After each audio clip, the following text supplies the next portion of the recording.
Ojo, do me. Ojo, do me. Ojo, do me. Ojo, do me. Assalamualaikum warahmatullahi wabarakatuh. Kembali lagi di channel Ojo Dume bersama saya Didra Rashid dan juga Saya Om Semar. Assalamualaikum warahmatullahi wabarakatuh. Waalaikumsalam warahmatullahi wabarakatuh. Om Semar sehat? Alhamdulillah, Mas Indra. Iya, cuman mungkin ada yang saya lupa. Mungkin ada yang berbeda. Kita hari ini berdua dulu, Om. Oh gitu. Gak apa-apa. Ya, karena kebetulan Ki Adek sedang tidak bersama kami, mohon doanya. Enggak, maksudnya lagi berhalangan. Berhalangan.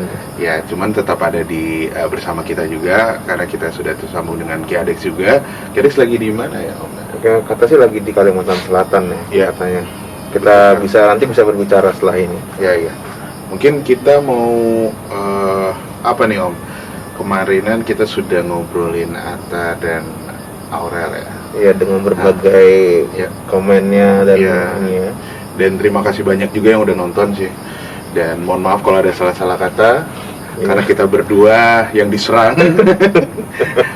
Tidak ada sama sekali. Tidak ada maksud sama sekali untuk menjelekkan. Iya. Cuman ya gimana ya Mas Indra ya? Mungkin teman-teman Smart People yang belum kenal kita jadinya salah paham. Emang kita orang sebenarnya suka bercanda. Iya. Cuman mungkin tidak pas di konten kemarin. Jadi kita mohon maaf dan kita melanjutkan. Gini, Om Semar. Itu dulu emang. Jadi sekarang juga kan lagi banyak muncul di berita, juga di kanal-kanal sosial media tentang your sister, Mbak kamu, Mbak Yu. Mbak Yu. Mbak Yu. Mbak Yu lagi viral banget ya Mbak Yu ya. Iya, Mbak Yu lagi viral banget dan memang kita sih pengen, aku pribadi pun lebih ke pengen tahu juga sih seluk-beluknya Mbak Yu. Karena mungkin emang beberapa ada yang ngikutin dari lama, cuman aku sih baru lihat pas baru-baru ini, Om. Kalau Om Semar sendiri gimana? Apakah udah ngikutin? Kalau Mbak Yu baru tahu juga sih. Jadi emang dia kan baru viral setelah ada kejadian kecelakaan Sriwijaya ya. Iya. Katanya dia sempat mengamalkan itu di channel YouTube-nya. Jadi sekarang jadi viral lah ya dia. Iya, iya, benar-benar. Dan kita kayak coba sapa dulu ya, Om. Kita sapa dulu Ki Adex. Oh iya, Coba. kita sampai video call ya. Iya. Oke. Assalamualaikum Ki Adek. Apa kabar nih? Assalamualaikum warahmatullahi wabarakatuh. Apa kabar Smart People semuanya? Semoga sehat selalu dalam lindungan Allah Subhanahu wa Ta'ala. Kabar saya baik aja Om Semar. Cuman memang agak sedikit flu karena di sini juga hujan terus-terusan. Mungkin di Jakarta juga selalu hujan Om Semar ya, tapi semoga nggak banjir, aman-aman aja. Iya Om, ini saya di Kalimantan Selatan karena ingin nengok keluarga yang kena musibah di sini ya.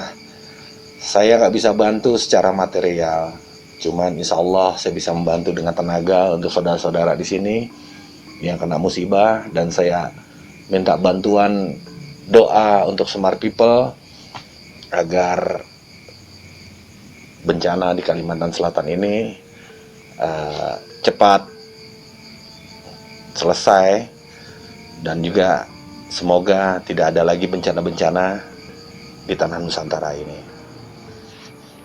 Jadi gini Ki Adek, tadi saya sama Mas Didra berbicara mengenai yang lagi viral sekarang ya Mas Did ya. Iya. Jadi ada Mbak Yu, ada Mbak Yu. Jadi sebenarnya mereka dia kan lagi viral nih Ki Adek, lagi ngeramalin mengenai kejatuhan pesawat gitu ya. Jadi sebenarnya kalau menurut Ki Adek itu benar nggak ya apa yang diramalin sama Mbak Yu kemarin itu? Iya. Menurut Ki Adek gimana? Oke Om Semar, yang lagi viral Om Semar ya, masalah Ibu Mbak Yu ini, atau dia memprediksi tentang gejala-gejala alam, meramal, entah menerawang, karena meramal dan menerawang itu adalah dua hal yang berbeda. Jadi apa yang dikatakan oleh beliau mungkin pas, mungkin juga itu memang bukan kebetulan, tapi dia mendapat masukan dari sebangsa gaib atau dari para pelaku supranatural yang memiliki ilmu tingkat tinggi. Karena ramalan itu nggak mungkin bisikan dari Tuhan. Kalau bisikan dari jin, itu pasti. Kan berarti benar ya Om, maksudnya nggak ada yang itu bisikan dari Tuhan emang.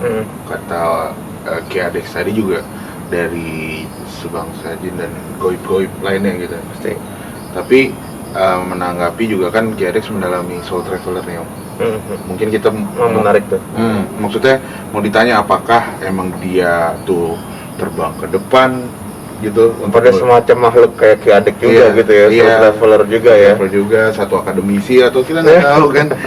Coba silakan Om. Coba kalau menurut Ki Adex, Mbak Yu ini soul traveler juga nggak sih Ki Adex?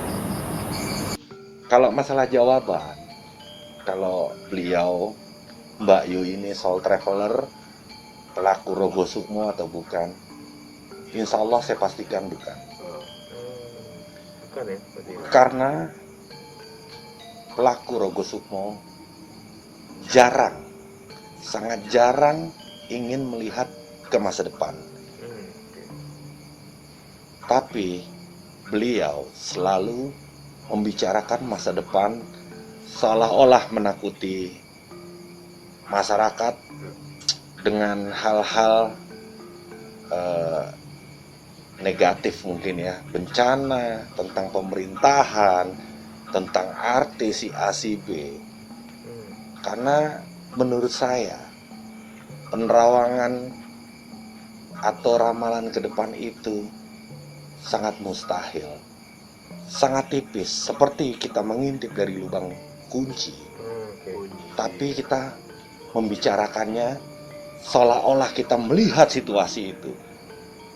Ditambah-tambahin, betul, ditambah-tambahin, dikasih bumbu-bumbu agar masyarakat simpatik. Padahal saya rasa itu dusta belaka, bohong. Ya, gitu. Jadi kita ya Ki Adex. Jadi bisa dipastikan, bukan bisa dipastikan sih, menurut pandangannya Ki Adex, Mbak Yu bukan seseorang soul traveler, karena seorang soul traveler memiliki kode etik untuk tidak melihat ke masa depan. Jadi enggak. Dan tadi kan Ki Adex juga bilang emang agak yang kelihatan nih kok beritanya yang musibah-musibah aja. Kemudian yang negatif tadi kata Ki Adex juga kan. Dan ibaratnya tadi Ki Adex tuh bilang kalau ngeliat ke depan tuh kayak ngeliat lubang kunci. Iya, jadi misalnya ngeliat rumah cuma ngeliat pintunya doang, wah tuh pintu apa gitu. Iya. Bisa artinya bisa banyak gitu kan. Bisa banyak, bisa kurang atau lebih gitu kan. Makanya kayak gitu Om. Benar. Jadi kalau dari kalau aku sendiri sih punya pertanyaan nih. Jadi sebenarnya kalau ramalan dari para teman-teman paranormal itu sebenarnya bisa dipercaya apa enggak sih? Nah, kalau menurut Ki Adex gimana? Kalau menurut Ki Adex? Jadi mengenai ramalan itu benar atau tidaknya, saya ceritakan zaman dulu, zaman Nabi Musa alaihissalam, di mana saat itu para ahli nujum atau dukun, dia memberitahu kepada Raja Fir'aun kalau suatu saat nanti laki-laki dari bangsa Mesir yang akan menggulingkannya. Sehingga si Fir'aun ini percaya, dan alhasil semua laki-laki dibantai, bayi laki-laki maksud saya, dibantai agar untuk menggugurkan ramalan si ahli nujum atau dukun tersebut. Kenyataannya memang benar. Nabi Musa alaihissalam diselamatkan oleh Allah dan menjadi tumbuh dewasa yang kelak menggulingkan Raja Fir'aun. Akan tetapi, itu zaman Nabi Musa. Saat para dukun, setan, iblis, jin mencuri dengar dari langit. Tapi setelah baginda besar Rasulullah SAW, pintu langit dikunci.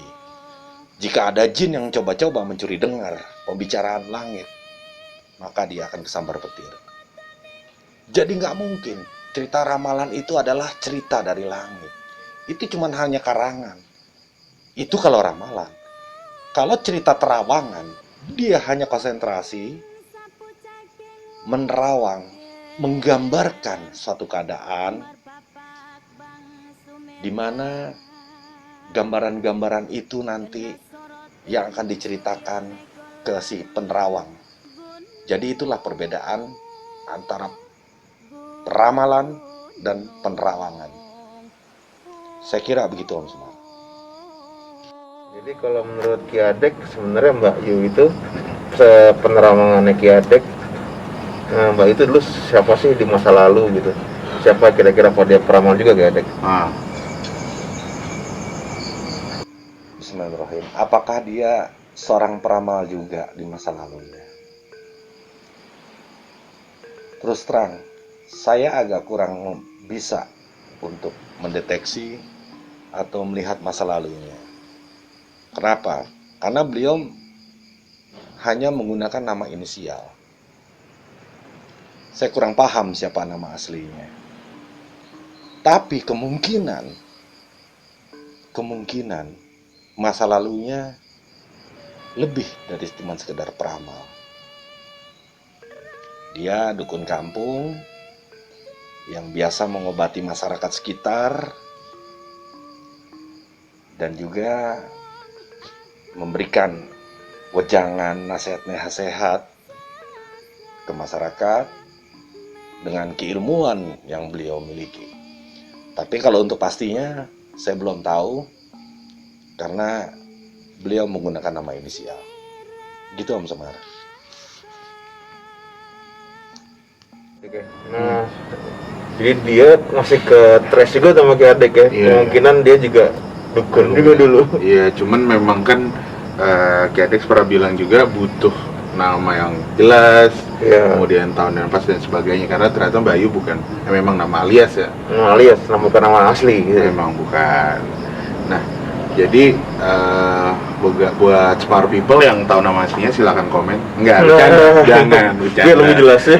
Jangan bercanda, jangan. Oke. Selanjutnya nih, Om, kita mau nanya apa lagi nih ke Ki Adek nih? Gue sih pengen nanya ini sih, sebenarnya tuh ada peraturan nggak tertulis nggak sih di dunia metafisika mengenai boleh atau enggak mengintip masa depan gitu Ki Adek? Kalau menurut Ki Adek gimana?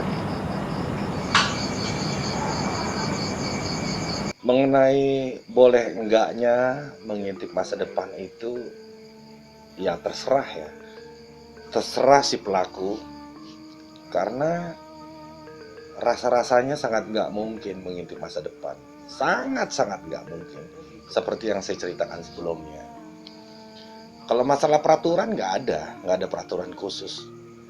Tapi kebanyakan orang-orang yang memahami keilmuan itu akan enggan untuk melakukan itu. Kecuali penerawangan. Kalau ramalan itu saya rasa sangat nggak mungkin ya untuk dilakukan. Tapi kalau penerawangan mungkin aja.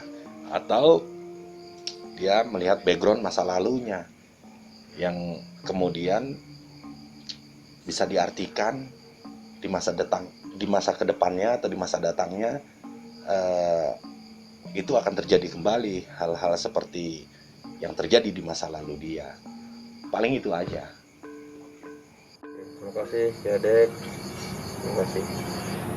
Nah, Gimana nih Mas Idra? Udah jelas sih berarti Om. Kalau gua sih, ini pendapat gua mengambil bahwa ya jangan deh gitu, karena emang dari sananya aja memang walaupun tidak beratur kan sangat tidak disarankan gitu sih Om. Dari Om Semar sendiri gimana? Jadi kalau dari saya sendiri sih mengenai meramal ya, itu suatu hal yang sebenarnya nggak ada faedahnya juga sih kalau menurut saya gitu. Karena justru akan, setelah kita tahu masa depan, justru akan mempengaruhi apa yang kita lakukan sekarang gitu. Misalnya diramal kamu akan mendapatkan rezeki besar ya. Akhirnya outputnya jadi ngapain saya kerja, santai aja di rumah udah pasti dapat duit kok. Padahal cara kerjanya nggak seperti itu gitu. Jadi memang nggak ada lah seperti itu gitu. Kecuali kalau menerawang kira-kira gitu, menurut pendapat pribadi, bukan meramalkan apa yang akan terjadi, cuma pendapat pribadi kira-kira, ya itu kan sebenarnya cuman common sense saja ya. Dan spekulasi juga, belum tentu benar kan. Benar gitu. Cuman mungkin buat teman-teman yang udah terlanjur denger ramalan, atau kan pasti ada tuh Mas di antara lingkungan smart people yang gue pernah dibaca, pernah di ini, ya mungkin nih kalau dari gue sih diambil baiknya aja untuk jadi motivasi gitu. Pun misalnya ramalannya jelek ya kita patahin gitu, karena kan Tuhan juga nggak tidur kan. Bener Om Semar gitu. Kalau dari gue sih itu aja Om. Mungkin Om mau ambil kesimpulan dan sekaligus menutup episode kali ini. Jadi kesimpulannya sih jangan pernah percaya ramalan ya. Kalau misalnya apalagi ramalan yang jelek gitu, karena nggak ada tuh maksudnya kamusnya dalam hidup gitu. Kalau misalnya ramalan itu pasti terjadi gitu, padahal nggak. Sebenarnya Tuhan itu bekerja dengan yang sangat kita tidak tahu sebenarnya. Jadi jangan pernah asumsi macam-macam, mending kita pikir positif. Kalau dalam Islam itu adalah suhuzon aja, udah berpikir positif, insya Allah yang dihasilkan akan positif gitu. Siap. Terima kasih Om Semar. Terima kasih Mas Idra. Terima kasih Kiadex yang jauh di sana. Semoga sehat terus dan cepat kembali bersama kita. Terima kasih juga Smart People yang udah like, komen, subscribe dan udah nonton. Jangan lupa untuk di-share juga kalau teman-teman suka. Akhir kata saya Didra Rashid. Dan saya Om Semar. Mohon maaf jika ada kata-kata yang salah. Assalamualaikum warahmatullahi wabarakatuh.